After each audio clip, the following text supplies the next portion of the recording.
Cancer is a deadly disease globally that at the mention of it comes death panic to people's minds. Catherine Wanjiru was suffering from anemia for close to a decade, where she survived on blood transfusion most of the time as doctors kept on diagnosing her condition. It was in 2012 that Wanjiru was diagnosed with leukemia, blood cancer, a disease that she was informed to have no known permanent cure. I knew cancer was a death sentence. In my family, I had not had anyone alikuwa na cancer. So I knew now this was death. And I stayed home. Now the symptoms became so severe because now I used to nosebleed. I used to even bleed from the ears. I think now that I knew what the problem is or was, the symptoms now became very, very, very unbearable. But I promised myself I was not going to tell anyone I have cancer.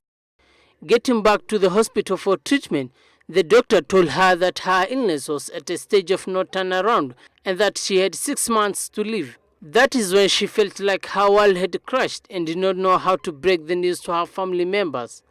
She ran away from home with her spouse and younger daughter and headed to Uganda. Everything happened so fast and both Wanjiru and her husband were already depressed by then. In the bus, there was this gentleman. He noticed we were like, when people are coming out to take a drink or to go to the washroom, we didn't get out. So I think this guy became so concerned and really wanted to know what was wrong with us. We didn't talk with anyone in the bus. And when we were getting to the border, he came and asked, where are you going? We told him we were going to Uganda. And he asked, why can't we go to Rwanda with him? Instead of going to Uganda, Uganda people are not friendly. But I think in his mind, he saw we were not settled. Something was wrong, but he didn't want to leave us.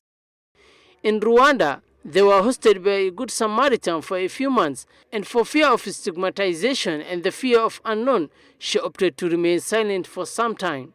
I found courage, I found hope through this boy, and every day I looked forward to going for treatment just to see him. And the mom told me that he always looked forward to come for treatment so that he could see me. And our relationship was, I felt like he was my son. A lot of time I used to keep on thinking about him. After 2 months of undergoing chemotherapy, Wanjiru got the news of Melvin's demise. She was also informed that she had a brain tumor. She had to plan on how to go to India for treatment, and in 2015, Wanjiru left for India and stayed there for a whole year. At the end of 2016, she did a test to check her status again, and that was when Wanjiru regained her life ticket. She was no longer a cancer patient.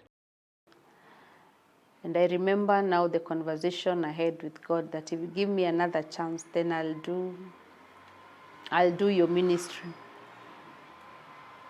And I went to the Nairobi hospice because that is also where I was going to get hope before I even left for India.